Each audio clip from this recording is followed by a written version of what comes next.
to the Glitter and Sage podcast. I am your host, Melissa. And before we jump into this episode, just wanted to take a moment to wish everyone a happy new moon in Aries. And just reflecting on that, this is episode 8 of the podcast, and 2 moons ago was when I first started sharing these episodes. The podcast came out on a new moon, and I had recorded the introduction intention setting episode on the new moon. And so just reflecting back with so much gratitude on all of the beautiful conversations and connections that have come through, and excited to continue calling that in for this podcast. And so my guest on today's episode is DJ Luminus, who is Marek Tresnak. He is an ecstatic dance DJ. I have talked about his virtual ecstatic dance offering, Eye Opener, a couple times now on the podcast because it is something that I love to attend so much. And we recorded this episode. He is still in Prague right now. So we recorded just before going into the Sunday morning virtual ecstatic dance. That offering he co-creates with DJ Journey Weaver, and that is every Sunday from 10 a.m. till noon Eastern time. I will share the link to that in the show notes again. And I invite you to tune in and come dance with us because it is so much fun. And ecstatic dance has become such a big part of my life and now also my work. So if you've been following the podcast, you've also heard me talk about on here the silent disco company, Quiet Hours, that I co-founded. And we also offer ecstatic dance, and DJ Luminus is someone who we have had the pleasure of collaborating with before. He played at our ecstatic dance in Kingston in October, and in February and March, when we were doing virtual silent discos on our Twitch, he played us a live streamed set there as well. And the musical journeys he creates are so expansive and heart-opening and just pure magic. So I really invite you to attend one of the Eye Opener virtual ecstatic dances. You can tune in from anywhere in the world. He and Journey Weaver have really created this beautiful global dance community, and every week there's around 100 people tuning in from all over the world. So they've really created this beautiful space, and it really is a musical journey. There's a different warm-up facilitator each week, and then we're all dancing, and it's so fun to see everyone on their little Zoom screens dancing. You'll see me on there with my silk fans and dancing with Sage, my cat. So I invite you to tune into that. But I am just so excited to get right into this episode. So I just wanted to share this conversation with you with DJ Luminus.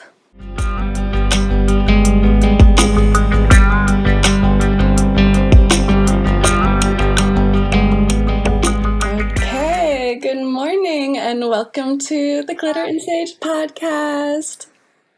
Good morning. For having me. Yes, I'm so excited to have you today. My special guest for our listeners is Marek Tresnak, also known as DJ Luminus.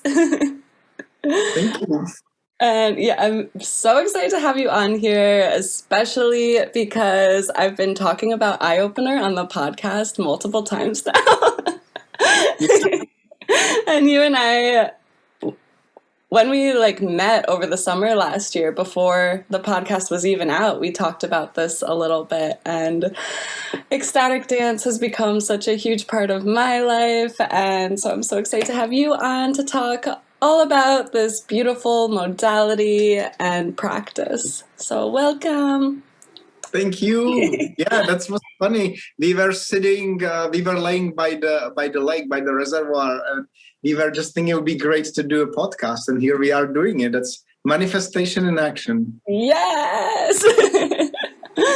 Oh, and Sage is here as well. You'll hear her meowing. She is very excited to have you on, and it's fun that we're recording this on a Sunday, because right after we have this conversation, we have an eye-opener virtual ecstatic dance, and it's been so amazing to be able to dance at home, and my cat Sage has been loving it, and I am sure her internal clock knows when Sunday morning comes, because she's always jumping on the bed, waking. That's the only day of the week that she jumps on the bed to wake me up, and she immediately goes right out into the living room, which is where we set up, and I feel like half the time on Eye Opener I'm dancing, and half the time I'm like rolling around on the floor with her, and she's running around chasing her toys, loving it. Yeah, so good to have you both there. So why don't we just start right at the basics? Can you just talk about what ecstatic dance is for anyone who may not know? Well, ecstatic dance, that's a broad term, and it's a free style of dancing that usually consists of a dance wave that starts very slowly, kind of helps you to get into your body. There like different phases and stages of the dance, helps you to get into your body, connect deeper to yourself, and then it eventually picks up energy and pace and brings energy up. So there's like several layers of the journey. One is the personal one. It really helps to people drop into their body, connect with their emotions. You know, the music is inspiring musically, but often it's about inspiring lyrics that people can connect with. And it takes you on an emotional journey in which people can dance without any like restrictions. There's no prescribed steps, and it's more about what the body wants to express. And then there's the communal journey, because you're dancing also with other people. So now not only we can connect to ourselves, but we can also connect to people that are connected to themselves, and that creates like an energetic container, and it's this beautiful flow of music and movement and connection and improvisation and different moments of playfulness. Or people can also dance in an introverted way, so you can to drop into your space. You can dance with others, or you don't need to. And usually it takes about an hour and a half or 2 hours. And on the end of the dance journey, often the result is a blissful feeling of aliveness. You know, we can feel our body. We are kind of in sync with ourselves. We can feel in tune with our emotions. And if we are lucky, we can also feel connected to everybody around. And it's beautiful practice. And we actually do it most often on Sunday mornings. And Sunday morning is a very special time of the week. Some people call it the dance church, when people gather and some people consider it to be their spiritual practice. So there's lots to say about it, but this is the basic ground description. Yes, beautiful. And yeah, my Sundays are always filled with bliss after we do the virtual dances. I actually kind of schedule me recording the intros to the podcast after doing that.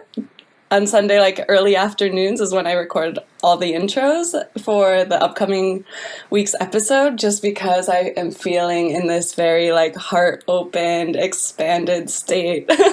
Yeah. Yeah. So can you speak a little bit to the guidelines of ecstatic dance and how like an ecstatic dance experience is different than if you went like to a bar or a club to go dancing, because I think that's really what sets the space. Yes, that's a good point.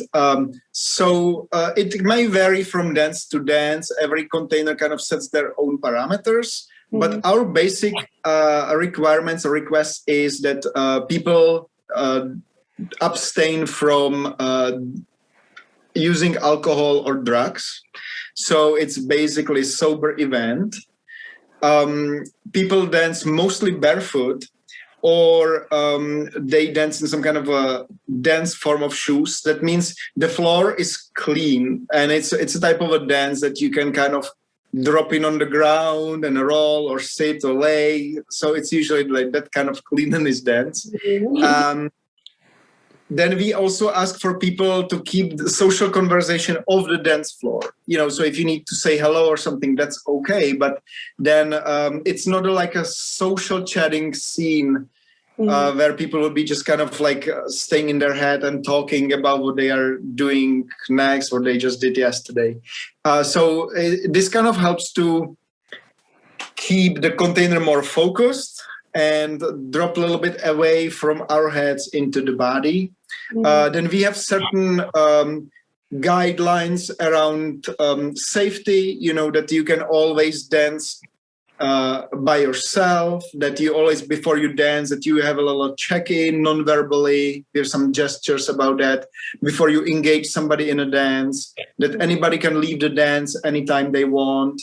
And also, because it's about connection, and sometimes it's about physical contact. So the boundaries are really important, and we always invite people, if anybody has any concerns, to check in with us to make sure that everybody feels safe, especially the male-female dynamics, that the women feel safe on the dance floor, and it's mostly about connection, and it doesn't become a pickup scene or something like that. Right. And I think that is such an important aspect, and Sage has something to say about it also. But yeah, so like when I was in Goa, they have a really big ecstatic dance scene there as well, and at this amazing venue called The Source, and it's outdoors, and there's this huge banyan tree with like all the all the roots coming down, so it's like this really sacred, massive tree. And the beginning starts with like an opening circle where they set these guidelines. So you come into the space, and there's like a sign when you first come in, just like a gentle reminder of the guidelines. But before the dance begins, a lot of the time starting in a circle to connect and to give a moment to drop into your body and to drop into, like you said, checking in where you're at, but also giving the guidelines of like consent with dancing with other people and your own boundaries and boundaries with others. And one of the dances I went to, the facilitator gave the invitation to bring like the hands to heart center, like in prayer, like if it's a no for dancing, it's like a thank you and can move on. And that's just like a nonverbal communication of a really clear boundary. So just setting that space as like a woman being in a dance space felt very safe and very open, and it really allows for more expression. Like I felt like I could be like twerking and like full body shaking, and like no one's judging you or like looking at you in a sexual way even, and it's just a really held safe space for full expression. Right. And we also use wristbands that indicate people can put them on. They indicate that people want to dance alone, they don't want to be approached. So there's like ways to create guidelines to kind of some levels of attraction often can develop in a dance, but they're that's unavoidable. But it's important just to keep the boundaries and work this consent a lot.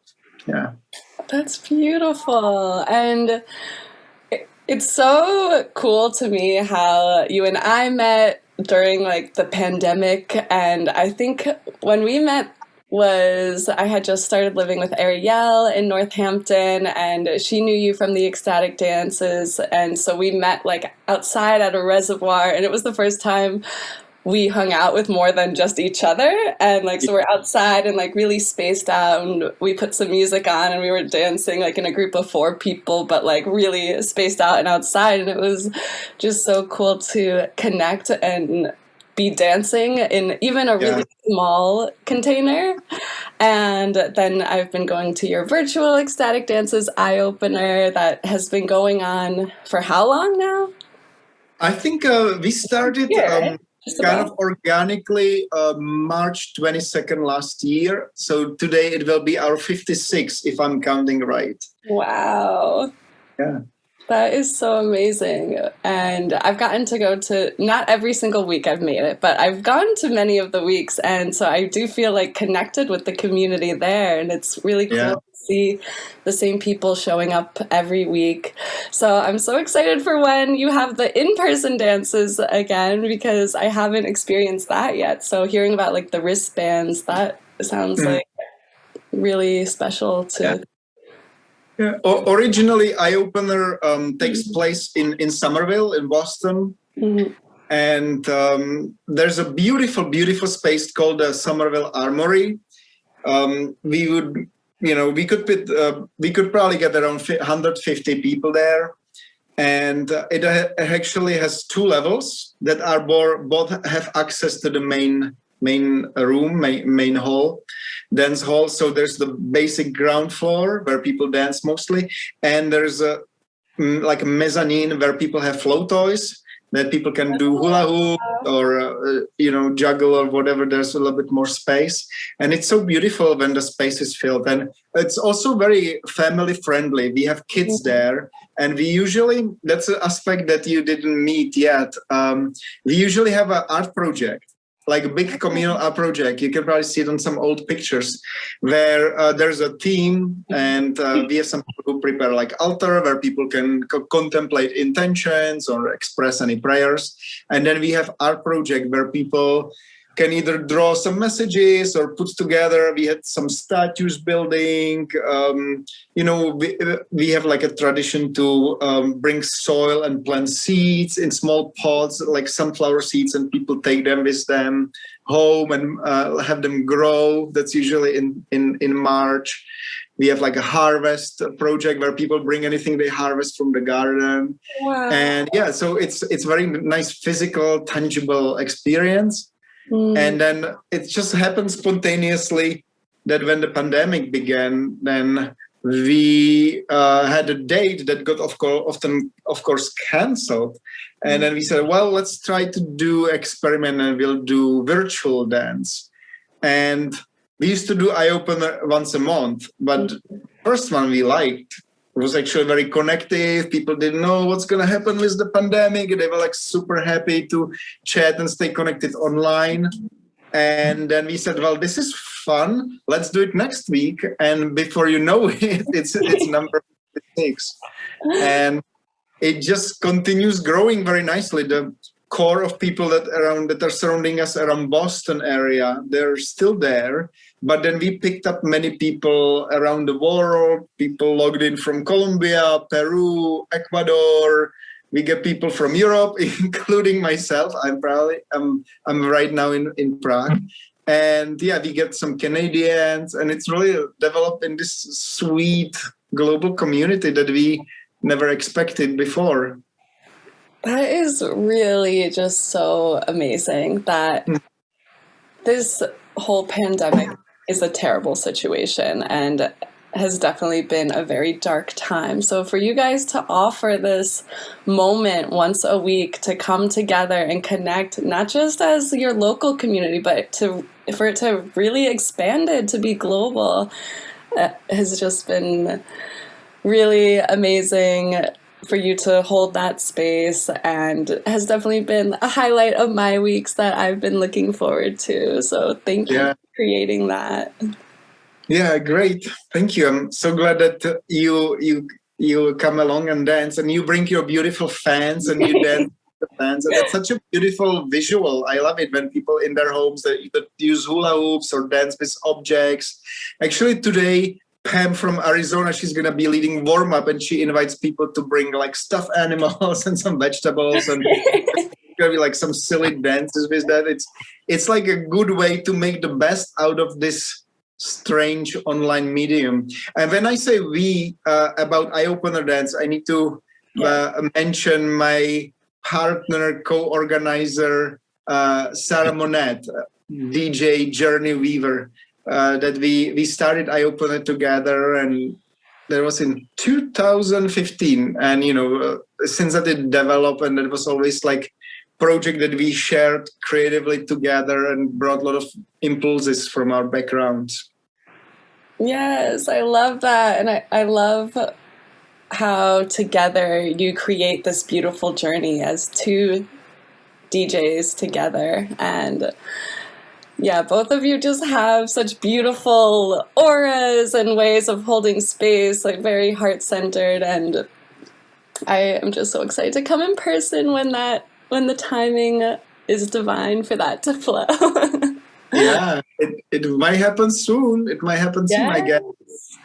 Do we have any plans on the horizon we can speak of yet? Well, it all depends what happens with the pandemic, right? And also when I'm able to come back home, which should happen within a month. And then we'll see. Really, the situation can go so many directions now. And I've been erring on the side of safety. I know some people were doing a little bit more dances in person, and we kind of felt it's not worth taking any risk or putting anybody at risk. So really want to do it in a safe way, and happy that we can continue this virtual journey. Beautiful.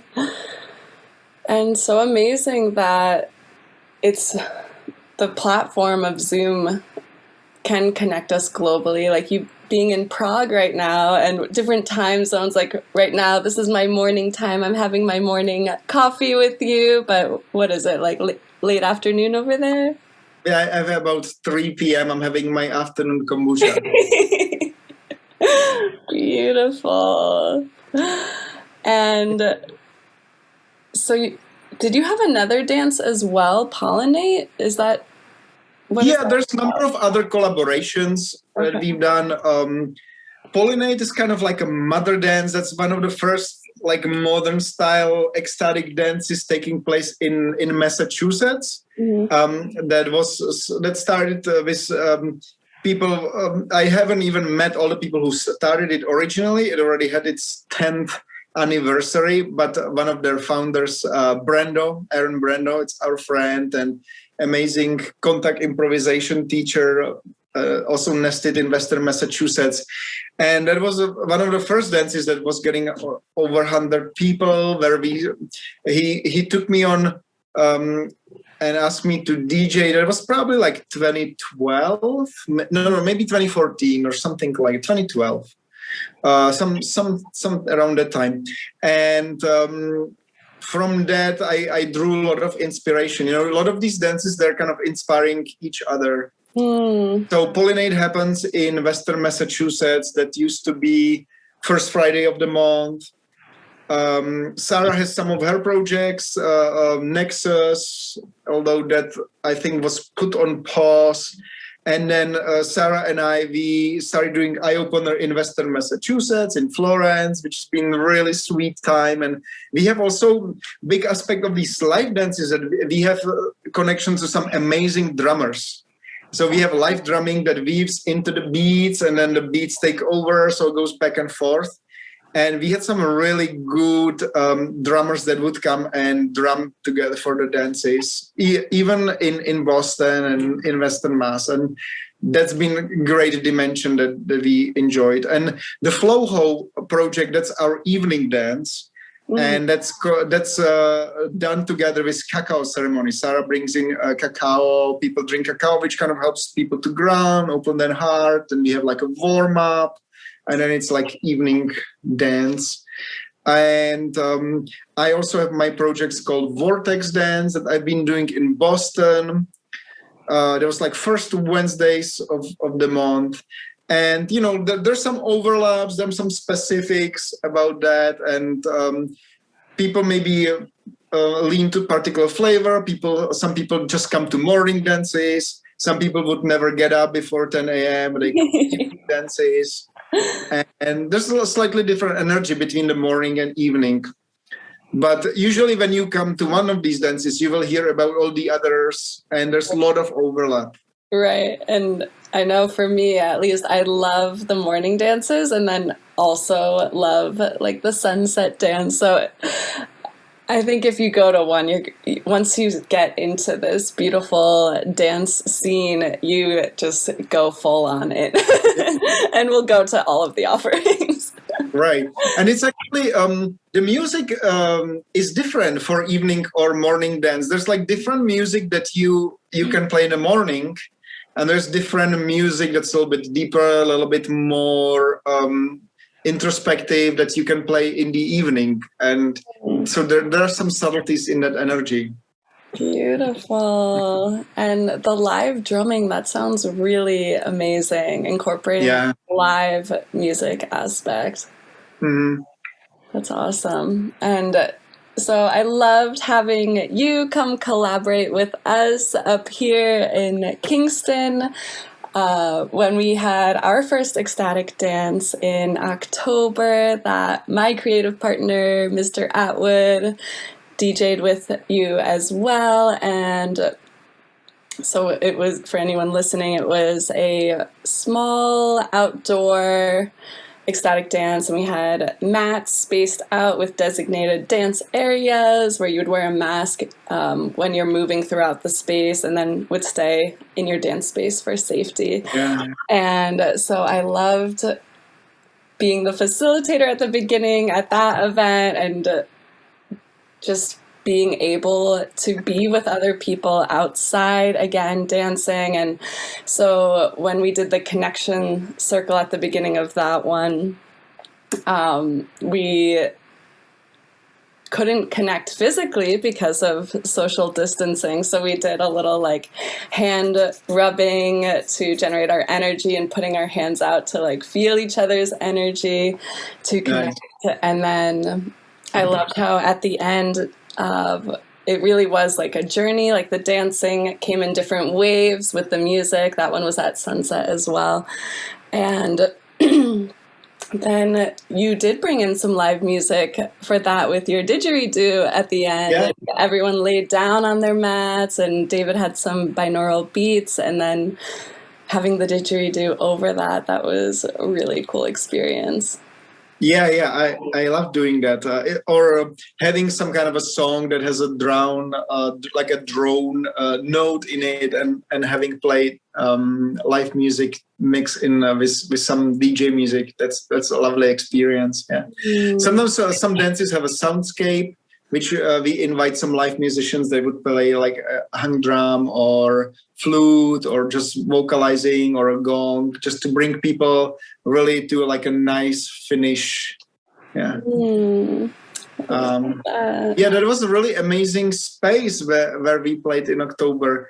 Because I was DJing and the river was right behind me, and I think at one point I look behind me and there was like a giant boat behind me full of people like watching us, and there was a moon above us. It's a great location. Yeah, so that space is now called Concrete Jungle, and that is where Connie Da Silva, who was actually on the podcast last week, her events company Dance with Plants, that's where they throw events, and we have some outdoor social distancing events coming up with them as well through my company, Quiet Hours, Silent Disco.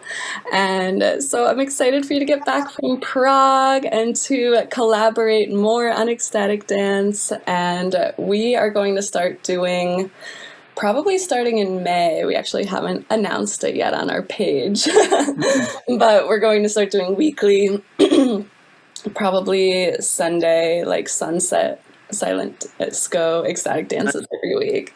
So I would love you to come and collaborate on those once you're back. Yeah, I love your passionate approach. You're really like fired up about this. This is so inviting. I'm usually passionate about what we do our events, and it's so nice to run into people who got similar energy and that kind of carries each other. So yeah, let's collaborate some more. Would love that. And I also wanted to just talk a little bit about, like, I love the multifacets of people. And so when we met, of course, the first thing we started talking about was music and dancing. And so it was cool for me to hear about your other line of work as a psychotherapist. And for me, dancing is such a therapy and having a movement practice. So I would love if you could share a little bit about that part of your work and maybe how dance and movement can also be a therapy. Yeah, I think there is overlap. They're both healing disciplines. And when I do therapy with people, I work with the body quite a bit. In a sense, it's more subtle, more introverted work, just kind of I believe that anything that happens any emotions that we don't have a chance to process, they kind of accumulate in our mind and in our bodies, and they're kind of stuck there and they block the energy. So when I work with people, I help them to get in touch with those feelings and feel them in the body, and then finding even like physical expression to release these emotions. Because if we can release it in the body, then it's easier to work with the mind. And how it overlaps with the dancing, I believe that the dance actually provides certain listening to our body, and sooner or later start noticing what does the body need to do to express itself, to listen to because when we tune into the inner sensations, and that's also why we often have some discipline for warm-up like yoga or contact improvisation or qigong. Then and when we follow these impulses and dance to express them, that we actually help our body to release any traumas or accumulated feelings. And that's why it feels so good, because the energy that's been stuck gets kind of worked through, and that's why it feels so blissful to dance, because I think it moves the stale energy. And this is kind of very intuitive approach. Maybe there is a way in which Chinese medicine could talk about meridians and the energy path. Although I don't have that subtle knowledge, I believe that the dance and the container of ecstatic dance helps us to access it and heal. So I consider it to be a spiritual practice and healing practice. Yeah, I totally resonate with that as well. And there have been times where I've gone to a dance, whether in Goa, I was going to a lot of ecstatic dance there, or with Eye Opener or a couple others, but just showing up where you're at and being in check with that when you arrive. Like, there have been times I have showed up for a dance and maybe had this really heavy feeling, or just had like a slightly traumatic event beforehand, and maybe those are the dances where I'm not connecting, like doing as much, like connecting with other people, but really going inward more. Or I love dancing with my eyes closed, and there have been times I've even cried while dancing and like really felt that release, and then at the end of the dance feel so much lighter and have really like sometimes you can feel energy that you're hanging on to, and maybe it's not even your own. And so movement practices for me are such a good way to process and then release it and then raise your vibration again. Yeah.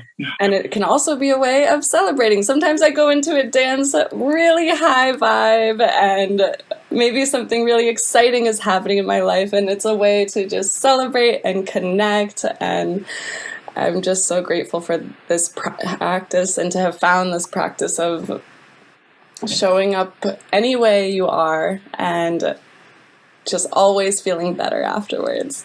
Right. Yeah.